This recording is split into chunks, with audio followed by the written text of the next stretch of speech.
Hey everybody, what's going on? Welcome back. It's Jordan here. Today we're going to be building the family reunion celebration, which is sort of like a modular building. Pretty cool set. This set comes with 2 instruction manuals, and it looks like the parts are divided among 12 different bags. It does come with a fairly large sticker sheet as well. I get it. They can't print everything. It would just make the prices too high. Wonder if there's any sort of write-up in the first few pages here. Oh, it looks like they're advertising Monkey Kid, which makes sense. Oh, and then there's a little write-up right here. The family reunion celebration. It's like a cartoon drawing there. And then we're going to get building. Hey, I'm excited about this. It's like a modular building. That's fabulous.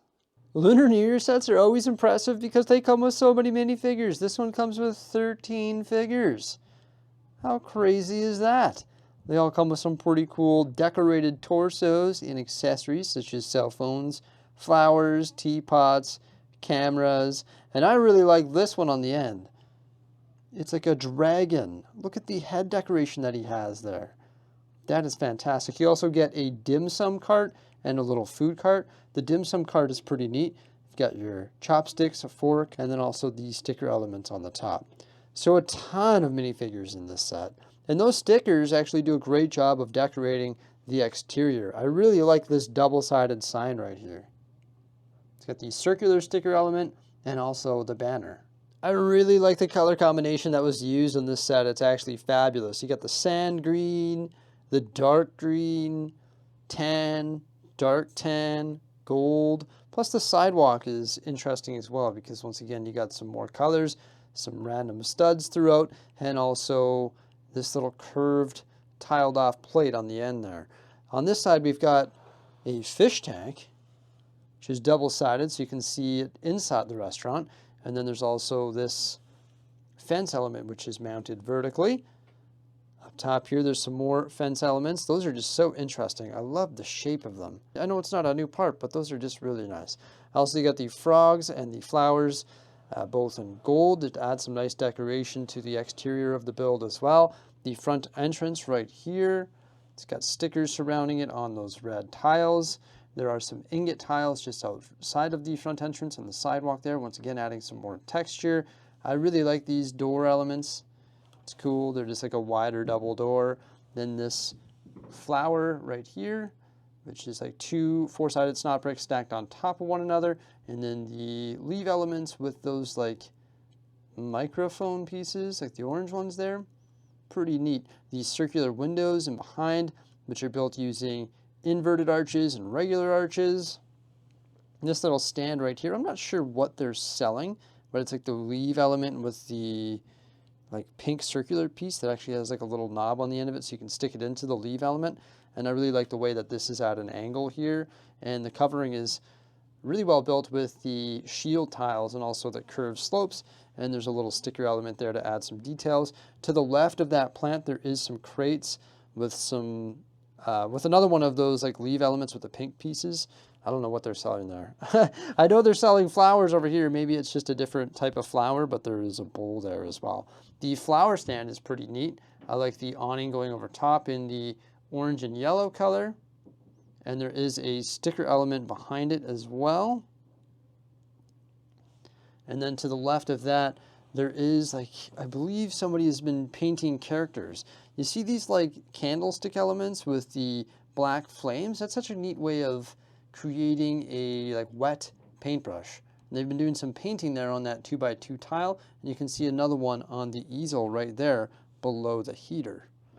Some more of the green ingot tiles for the covering of the restaurant. That just makes it look so cool. It really just gives it a polished look, and that is matched up here as well. And then the roof is really well done. We've got this decoration which matches the decoration right down here. This is like bent though. I tried bending it back and I can't to give it that nice curved shape. I was like bending it and doing all sorts of things. I just couldn't get it back. Then there's the trans red head, the dragon print detailing, also the pumpkins with the little tassel hanging off the end of it, and of course that matches up here as well, where we have a place where you can go to the rooftop and eat. All sorts of different types of food on the circular table there, and this roof is really well done. I like these fence pieces. There's also a little patio heater right there, and they actually used a red or trans red head underneath to indicate the heating mechanism, which is pretty cool. There's a nice planter right here as well, which is built using snot bricks and surrounded by yellow tiles. And then I like this detail. There's some fireworks that are ready to be launched as well. So this thing actually has an open back, so you can see all the details just by having a look on the back of it there.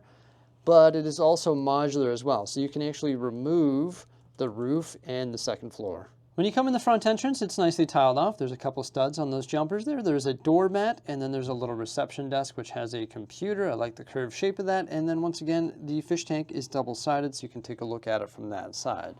Then you got the interior windows there. Those were like the circular ones. There's also some wedge plates on there in red to give like a nice curtain effect. And then there is the staircase, which will lead up to the second floor. I like the staircase design. The dark red tiles make it pop on the reddish brown arches and also bricks. And then there is a kitchen right down here. It's pretty compact, but I like the parts that were used to create this little stove. It's actually built like upside down. Yeah, it's got some of those turntable pieces there. I like that. And then there's a huge turkey mounted above that table, and that's right in front of this little sticker element, which must be the owners of the Chinese restaurant. I do like this table build. It was rather simplistic, but it's pretty cool. It's on circular bricks, and then there's the two-sided snot bricks on each corner, the ingot tiles, and that large circular tile. It just makes a pretty detailed little table there. I really like the way that this was constructed. You start with the plate base, of course, you put some tiles down, and then you start constructing the walls, which are actually separate panels that you build, and then you install, and then you tie them all together using the white tiles. The kitchen also has a service window which sits beside these flowers, and then you can of course take the stairs up to the second floor, which has the gold handrail there. When you get to the second floor, you'll notice this little mini build. That's actually a karaoke machine. It's a nice added detail. And then there is this table. So it's like a family style table, commonly what you'd see at Chinese restaurants. And it can actually spin, like this Lazy Susan right here can spin.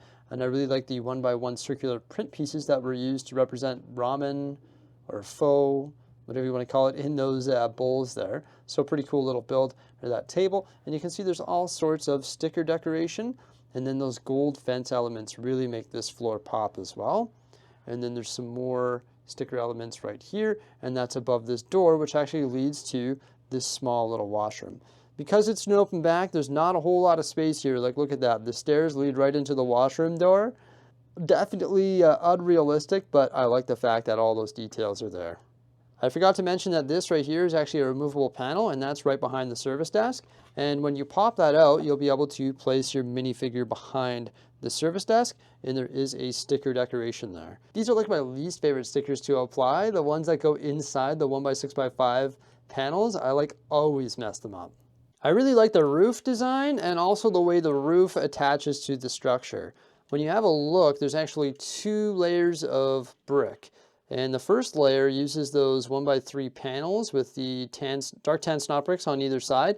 And then we have the fence elements with the cheese slopes on like the modified slopes. And I just really like that roof design. That's cool. And it actually sits on the modified rail plates, the actual structure, and attaches to the studs in the left and right corner. So it's actually like inset a little bit, just like that.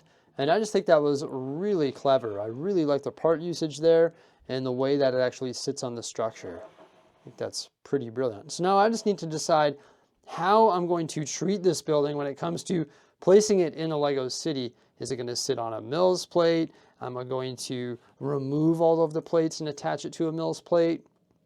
Am I going to close the back? If I do decide to close the back, how am I going to do that? Am I going to do it similar to the ones that I've done with the Winter Village and build like a little extension that's sort of removable? Or am I actually just going to close this off by putting some panels there? There's lots of different options in regards to doing that. And I've got to try and figure that out. But first off, I want to see how wide this is because I haven't even had a look at that yet. Let's pull the base plate and find out. Okay, this sort of disappoints me here. It is wider than 32 studs. No, that's terrible. So in order to place this in a Lego city, well, in my opinion, in order to place it in a Lego city in a clean way, there has to be some serious modifications made to the structure. Because it's not 32 studs, it's 36 studs. Like, what the heck? Why is it 36 studs? Oh, that's going to make my life a little bit more difficult. Because I don't have a whole lot of space in the city, and I don't want to give it any more than a base plate. I think the easiest way to treat this would actually be to turn it into a corner building. And what I would do is detach this section of the building from the main section. And that section has the bathroom and also the kitchen, which is pretty small. Then once that's detached, I would just bring it back here so it's more of like a square. Have this as my flat corner, which would go up against another building, and then the back, and then have the sidewalk right here. You give more space to this sidewalk because you're taking off more space here. So you'd have more space for sidewalk on this side of the corner. And then you'd also have more space for access to the washroom. The kitchen would be larger. The washroom could be larger if you so choose. Also, you'd have more space down here on the ground floor of the restaurant for some more seating. And that would sort of make sense. But that's going to be pretty much rebuilding this entire thing, which is fun, I would say. I'd say it's going to be a pretty fun challenge. And of course, I'm going to be taking on that challenge in a different video where I actually modularize this thing and place it in the Lego City. Just for fun, there's the Chinese restaurant placed beside the tuning workshop. That will definitely not be its final position in the Lego City once I modularize it. The funny thing about that base plate is that is the only base plate that's open in the city.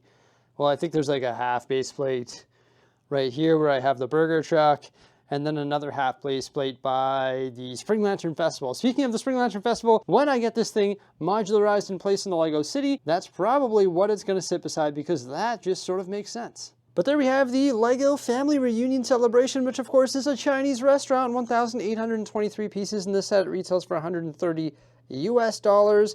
It comes with 13 minifigures, which is insane. Lunar New Year sets always just have so many minifigures. Also, the part usage is amazing. I love all the different colors.